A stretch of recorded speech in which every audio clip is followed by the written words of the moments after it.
She's hired a lawyer and is suing Lyft. Well, from a legal standpoint, it seems like obvious discrimination. I can fit in this car. But believe me, you can. Yes, I can. What makes you think I can't fit in this car?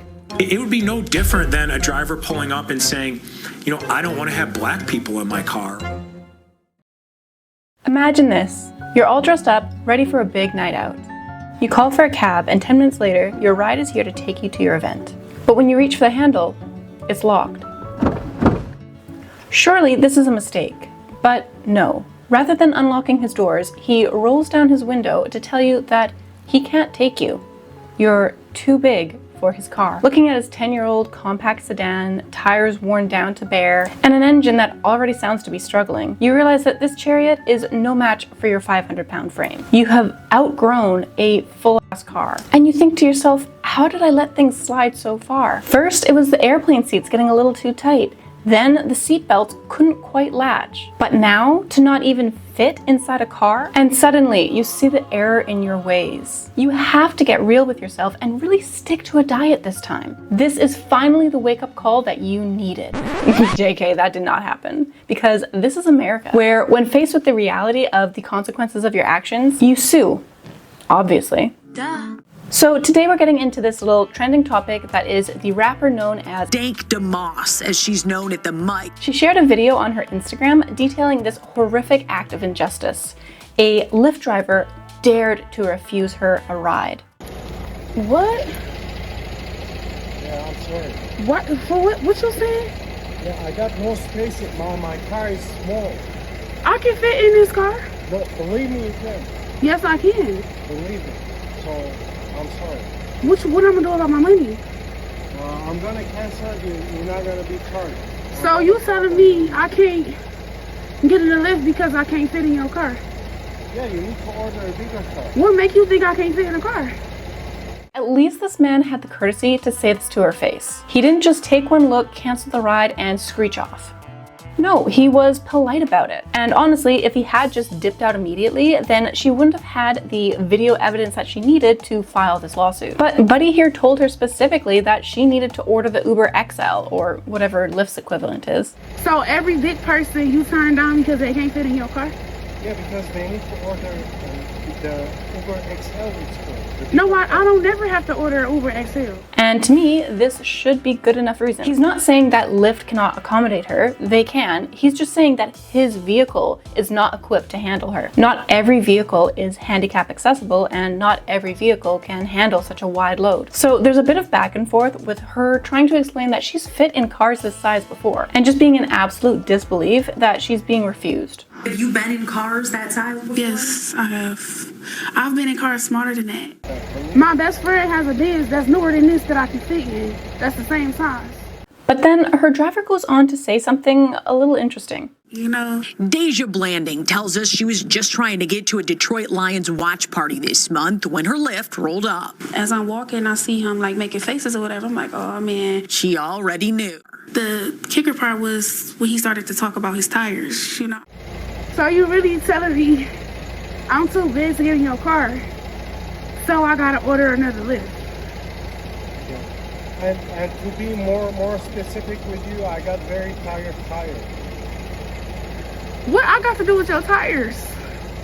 I feel like that was a slap in the face. That was my tires, So he said there that he's got tired tires, which I'm assuming that he means that he's just driving with worn out tires, which is not a good idea in any circumstance. But if you're carrying a load that is close to the capacity of your vehicle, this could be very dangerous if you get into a situation where you need to brake at an emergency rate. Will your brakes even hold? Those tires should, in theory, be totally fine to handle that sort of weight, assuming that he hasn't got them super overinflated or something stupid. But that isn't even the most dangerous part about carrying somebody of Miss Dank's size in a vehicle that is not designed for such mass. Now, to be clear, his vehicle should have been able to technically carry her. Most sedans will have a carrying capacity of around 800 to 1,000 pounds. So at 500 or about 550 pounds, as she's stated, she could have technically been within the vehicle's weight limits, assuming that the driver wasn't also supersized and he wasn't carrying any sort of cargo. But vehicles are still not designed to carry someone of her size. Vehicles are not designed to have a 500-pound payload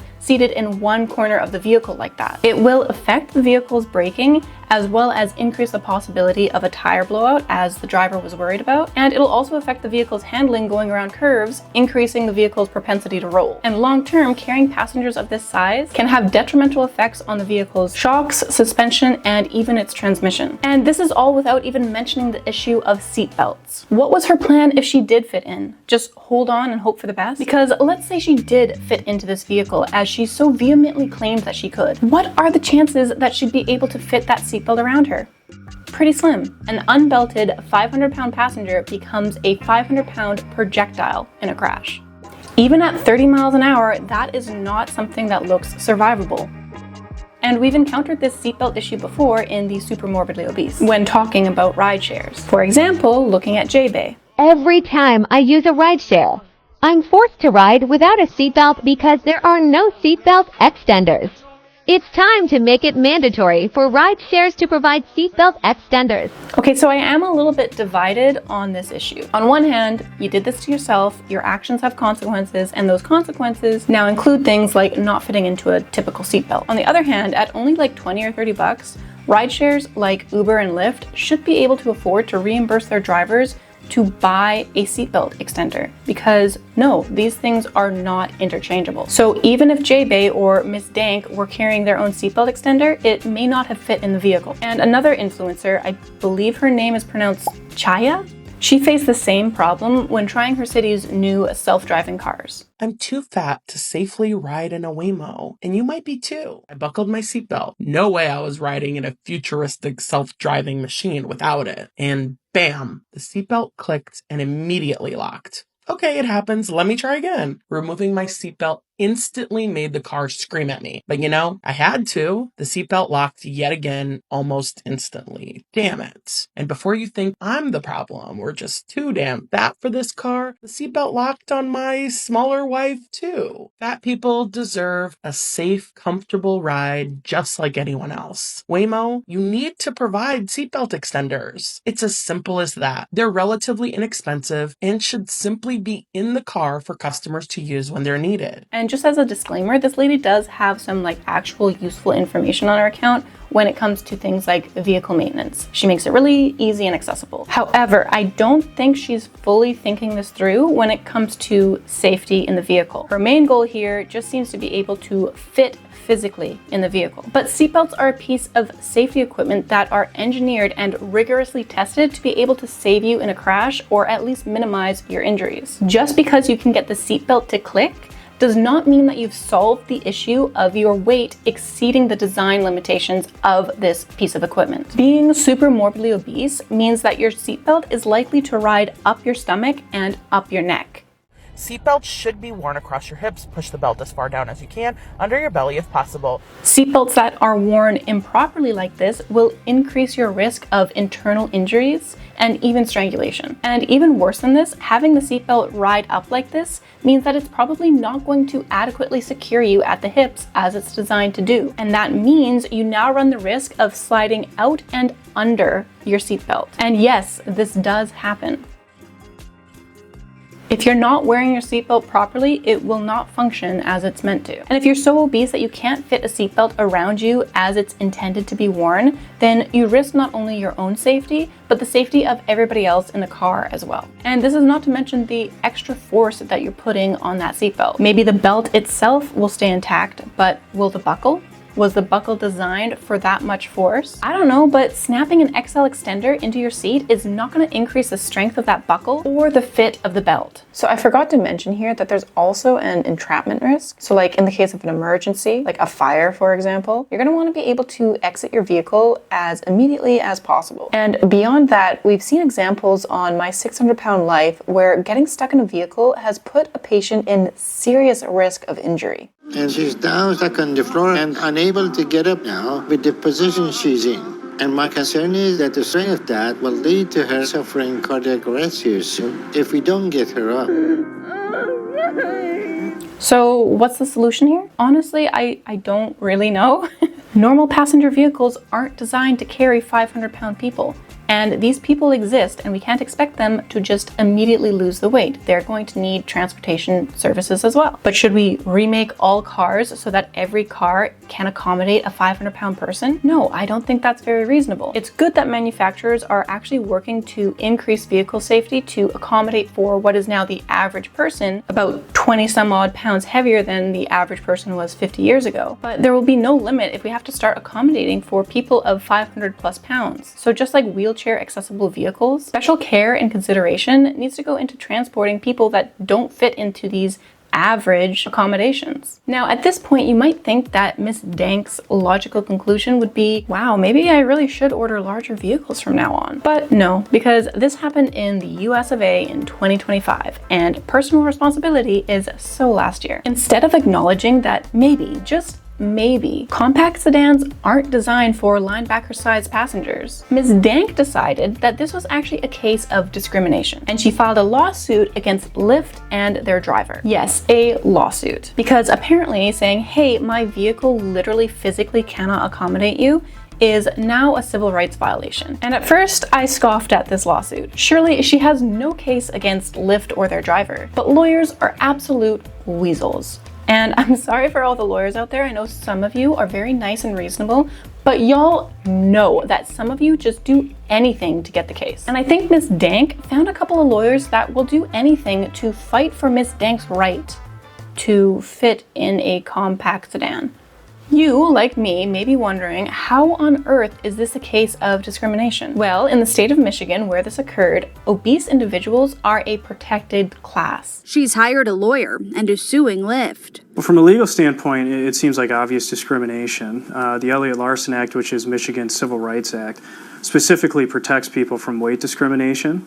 And the driver here turned down her ride because of her weight. And her lawyer will argue that this incident was just as bad as discrimination against any other protected class, at least in the eyes of the law. I knew it was illegal and I knew that it was wrong. Her attorneys, John Marco and Zach Runyon, say weight is a protected characteristic in Michigan by law. It would be no different than a driver pulling up and saying, I don't want to have black people in my car, or I don't want to have Christians in my car, or Muslims in my car. It's the same. Under the law, it's the same. No, this is nowhere near those types of examples. As we have discussed, this is a matter of safety for both the passenger, the driver, and secondarily the vehicle itself. The driver was polite, he did not harass her, he did not poke fun at her. All he did was point out the obvious. My vehicle is not equipped to accommodate you. And he pointed out that Lyft has vehicles that can accommodate her. So that alone tells me that Lyft cannot possibly be held liable for this incident, because by having vehicles large enough to carry all sizes, they are not discriminating. Lyft even made a public response saying that Lyft unequivocally condemns all forms of discrimination. We believe in a community where everyone is treated with equal respect and mutual kindness. Our community guidelines and terms of service explicitly prohibit harassment or discrimination. To me, this reads as Lyft entirely offloading the blame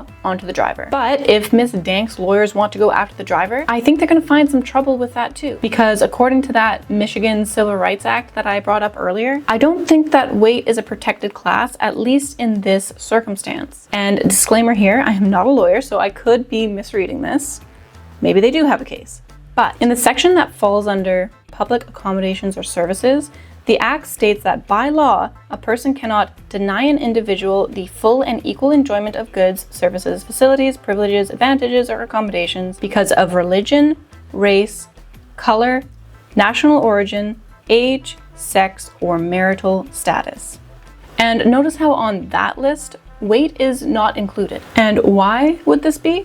Again, I'm not a lawyer, so I may be misinterpreting things here. That's totally fair. But I do feel that rider and driver safety is going to take precedence over hurting somebody's feelings. I just want them to know, like, it really hurt my feelings. And that's what this all really comes down to. Her feelings were hurt and she was perhaps a bit embarrassed. And this, coming from Ms. Dank, is not surprising. Sifting through some of her accounts, because again, I'm a psychopath and I just dove down that rabbit hole. In one interview that she did on another channel, she talked about her weight loss efforts and she explained how she really doesn't see herself as big as she really is. I don't know, because I always, like, my body right now, it's like my mind don't know that I'm this big.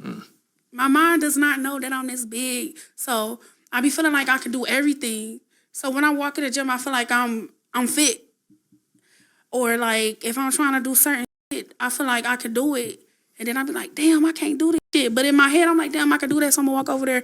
Really just top tier delusion talking there. However, I do understand where she's coming from. But just because she's offended or embarrassed or maybe got her feelings hurt does not mean that she has grounds for a lawsuit. And her lawyer is trying to spin this as some dangerous situation, like the driver just abandoned her there and sped off, leaving her alone in the night with nowhere to go. And in a quote, one of her lawyers said, "Imagine the consequences if Miss Dank was unable to seek shelter after the driver left her stranded. This could have ended even worse than it did." Yes, sir. This could have ended a lot worse.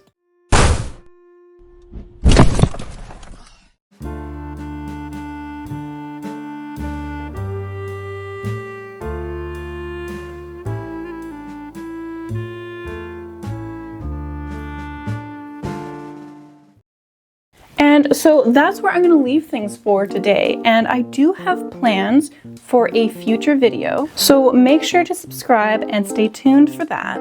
But for now, that'll be all. Bye.